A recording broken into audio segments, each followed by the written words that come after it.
La flacidez y las arrugas que nosotros vemos en la piel realmente es la traducción de algo que está ocurriendo en el interior de la piel. La piel tiene varias capas, tiene la epidermis, la dermis, la capa grasa y luego debajo están los músculos, los ligamentos y el hueso. Y todo eso, cuando se altera, se traduce en esa flacidez y esas arrugas que vemos clínicamente en el paciente, que son visibles.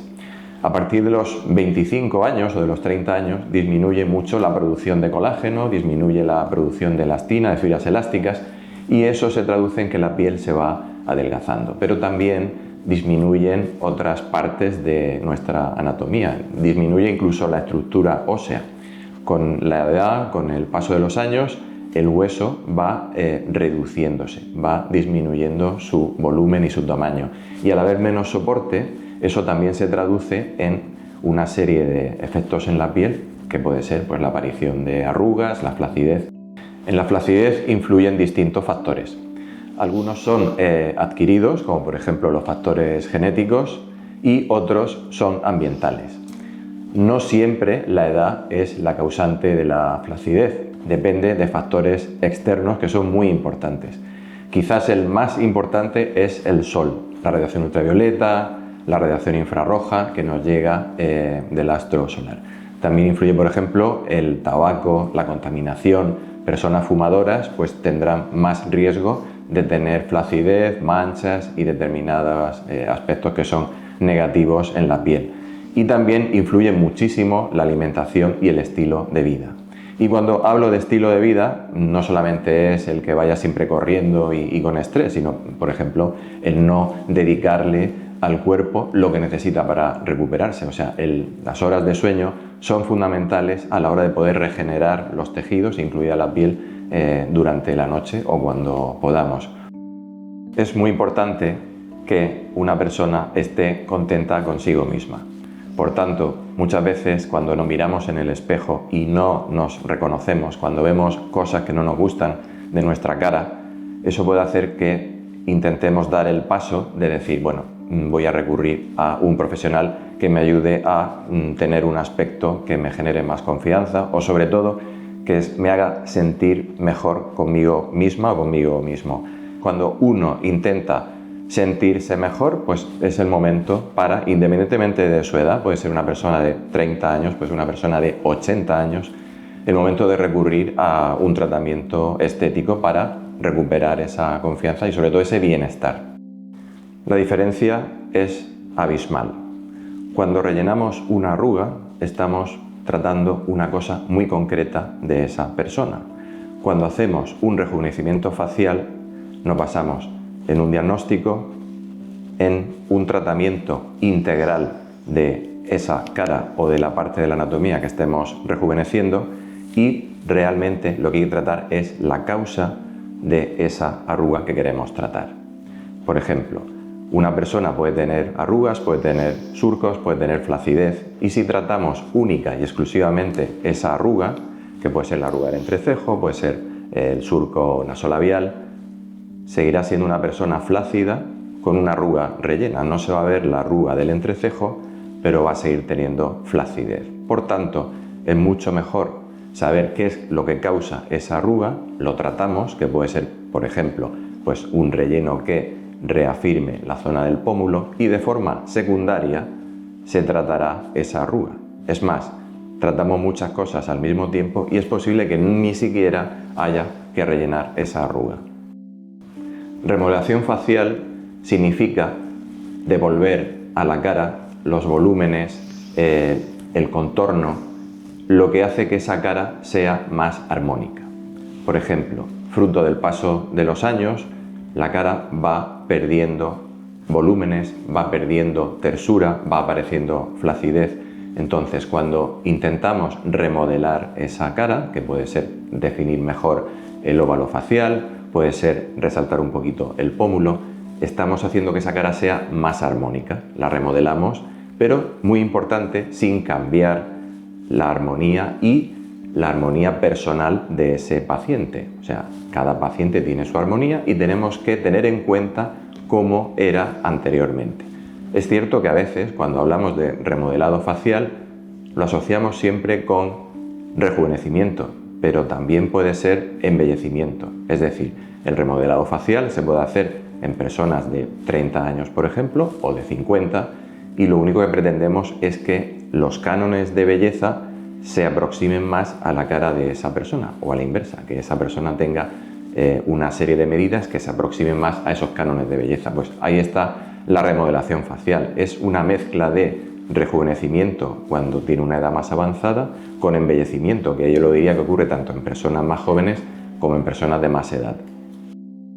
El ácido hialurónico es un gran aliado para estos tratamientos porque nos permite tratar distintos aspectos del envejecimiento de la piel y de la cara. Por una parte, podemos utilizarlo para tratar arrugas finas, arrugas de mayor profundidad, para tratar surcos, para reponer volúmenes perdidos, para definir mejor el contorno facial y también para la hidratación. Todo esto depende del tipo de hialurónico que utilicemos. Podemos utilizar hialurónicos de más densidad, que los depositamos a más profundidad, incluso encima del hueso, encima del periósteo, y esto nos sirve para tratar la flacidez y reponer volúmenes y, de forma secundaria, tratar arrugas y surcos, o bien hialurónicos de menos densidad, que se pueden pinchar más superficial y que nos permiten tratar surcos y arrugas. A su vez, existen hialurónicos de poco peso molecular, muy fluidos, que podemos utilizarlos sin que sirva como relleno, pero que mejore la calidad de la piel. Sencillamente los utilizamos para bioestimular y estimular la síntesis de colágeno, de fibras elásticas y recuperar la tersura de la piel. Cuando hablamos de rellenos tradicionales, casi siempre estamos hablando de ácido hialurónico. Y cuando hablamos de inductores de colágeno, solemos referirnos, por ejemplo, a la hidroxiapatita cálcica, que también forma parte de nuestro organismo, del sistema esquelético, del ácido poliláctico, por ejemplo, o de otros factores que también ayudan a la síntesis de colágeno. Por ejemplo, el plasma rico en plaquetas, que deriva de nuestro propio organismo, de las plaquetas que circulan por nuestra sangre y que estimula la síntesis de colágeno. Pero realmente tampoco hay que confundir, porque el ácido hialurónico también es un inductor de colágeno. Cuando inyectamos a nivel de la piel, sobre todo hialurónicos de bajo peso molecular, realmente estamos utilizándolos como inductor de colágeno, no como relleno. Lo que ocurre es que a veces el relleno tiene una connotación negativa. Lo que yo diría resumiendo es: hialurónico repone volúmenes, trata arrugas y surcos, sabiendo que también es un inductor de colágeno. Y cuando hablamos de inductores de colágeno nos referimos más a sustancias como la hidroxiapatita cálcica, que al retener menos agua que el ácido hialurónico produce menos incremento de volumen, genera colágeno y eso tensa la piel. Yo diría, inductor de colágeno es un tensor, hialurónico, aparte de tensar, rellena un poco más. ¿Qué ocurre? Que a veces tenemos pacientes con caras artificiales. ¿Por qué? Porque se pone demasiado hialurónico, hialurónicos que absorben mucha agua, y eso da un aspecto abotargado, un aspecto artificial. Cuando queremos evitar eso, utilizamos sobre todo inductores de colágeno, que muchas veces será ácido hialurónico. Por supuesto que se puede tratar la flacidez sin cirugía. De hecho, en la mayoría de las ocasiones es como tratamos a los pacientes, sin cirugía. Para ello utilizamos, entre otras cosas, pues el ácido hialurónico, la hidroxiapatita, de distintas formas. La hidroxiapatita, por ejemplo, con frecuencia la aplicamos haciendo como trayectos lineales. La gente muchas veces habla de los hilos tensores, le gusta recibir tratamiento con hilos tensores, pero existen los hilos líquidos, que sería depositar el ácido hialurónico o la hidroxiapatita cálcica siguiendo trayectos lineales, que por la teoría de los vectores conseguimos que esas líneas de fuerza tensen la piel. También se trata haciendo depósitos profundos, sobre todo a nivel del hueso, de manera que en sitios estratégicos es como si colocáramos columnas que levantan la piel, levantan el músculo, levantan los tejidos blandos, y eso hace que se reposicionen las estructuras de la cara y de esa manera tratamos la flacidez. Muchas veces, tratando la cara de forma secundaria, mejoramos el cuello. A veces los pacientes se sorprenden mucho porque te hemos tratado el pómulo y de momento te ha mejorado una arruga del cuello. Todo va en bloque y todo mejora.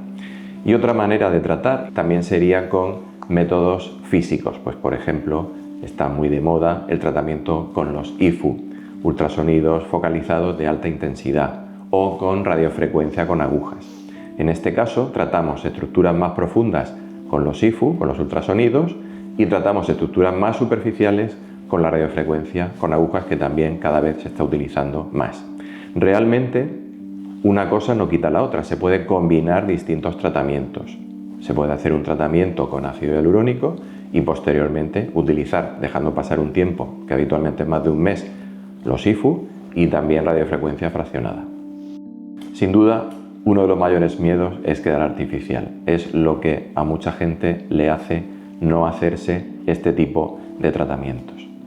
Lo más importante es ponerse en manos de un profesional que entienda cuál es tu problema, que diagnostique cuál es tu problema y la causa del mismo, y que sepa que menos es más. En estos casos los tratamientos tienen que ser siempre conservadores y muchas veces es interesante saber cómo era esa persona hace unos años para intentar recuperar algo de lo que tenía antes.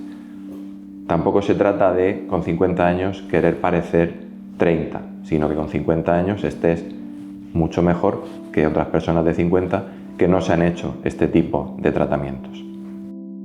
El diagnóstico personalizado es absolutamente crucial. ¿Por qué? Porque igual que se dice que no hay enfermedades sino enfermos, en este caso ocurre lo mismo. Pacientes que son sanos y que quieren mejorar, tenemos que hacerles un diagnóstico correcto de cuál es su problema, que no siempre coincide con lo que el paciente cree que le ocurre. Es decir, hemos comentado a veces que si un paciente tiene un surco, a veces quiere que se le trate el surco, pero eso es una consecuencia de un descolgamiento, de una flacidez, de una caída de la cara.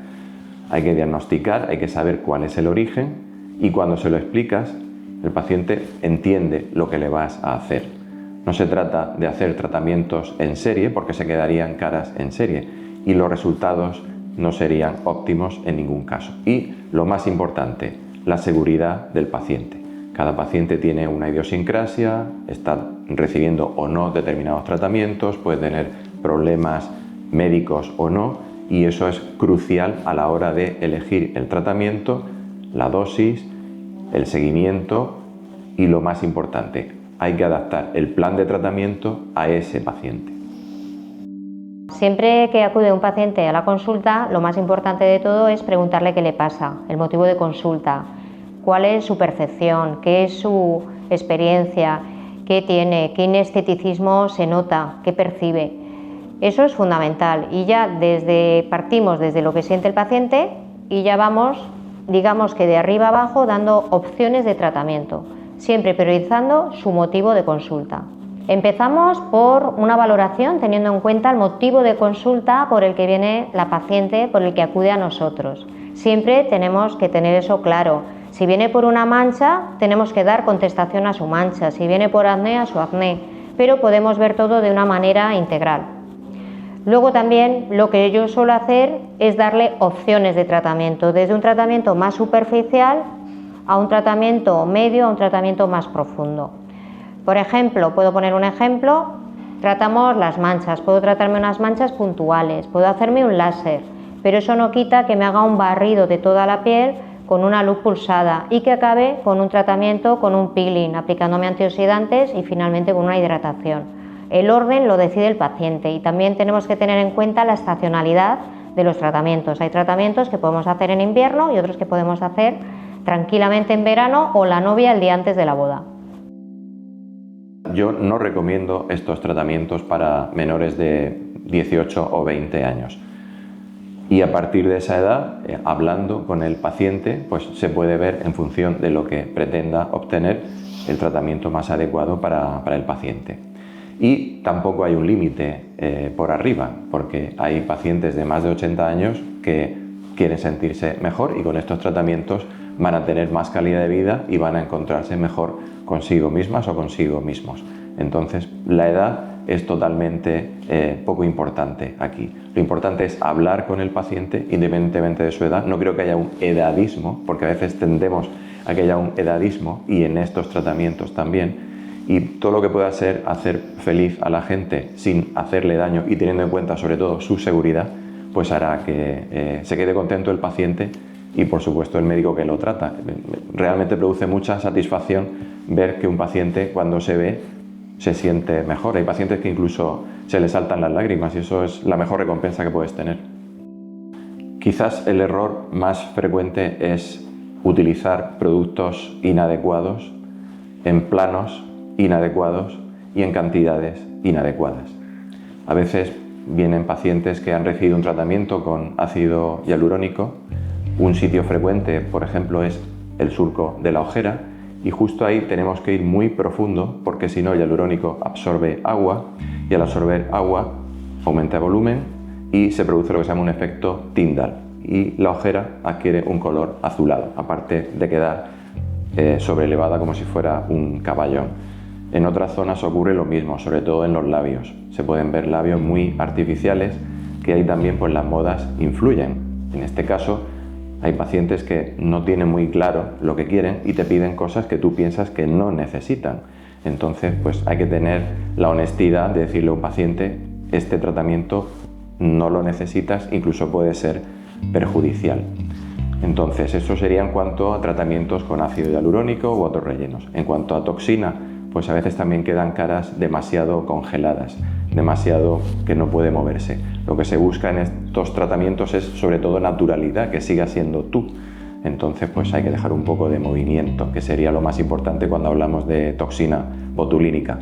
Y en el tema de los rellenos es elegir el producto adecuado, que no siempre tiene que ser el más caro, pero sí que tiene que ser aprobado por la FDA americana, que no son muchos los que están aprobados por la FDA, y utilizarlo en varias veces. No hay por qué hacerlo todo de golpe. Se puede planificar los tratamientos y hacerlos poquito a poco. El estilo de vida es fundamental en el envejecimiento facial, al igual que en cualquier otro tipo de envejecimiento en nuestro organismo. Cada vez más se ha visto que dormir 8 horas o 7 por la noche, el llevar una vida relajada, hacer ejercicio, tener una alimentación sana, no fumar, no pasarnos con el alcohol, todo eso hace que nuestro organismo esté en mejor estado, y por supuesto la piel está incluida ahí. Se ha visto que el estrés aumenta el cortisol, y el cortisol lo que hace es aumenta la degradación de colágeno. Si el colágeno se altera más cuando estamos estresados, lógicamente la vida relajada hará que pues, la piel tenga más calidad, tenga mejor aspecto, mejor textura. O sea que el estilo de vida es fundamental. Pues básicamente le diría que venga y que nos transmita todas sus dudas, todos sus deseos, porque decide dar el paso, y escuchando a ese paciente y sobre todo teniendo en cuenta sus características individuales y personales, ver tras un diagnóstico correcto si el paso que ha decidido dar es adecuado. Y en función de eso, y por supuesto sin presionar, darle todas las opciones y explicarle que cuando tome la decisión, por supuesto, debe elegir un profesional que esté bien formado, que tenga una formación médica y que tenga en cuenta todas las características de la persona a la hora de hacer el tratamiento. Lo más importante que le diría es que exprese por qué quiere hacerse el tratamiento, que diga cuáles son sus miedos, que muchas veces son el miedo a quedar artificial, a no ser yo, a qué me van a decir en casa, y entonces valorando si realmente necesita aquello que está demandando, pues tomar la decisión.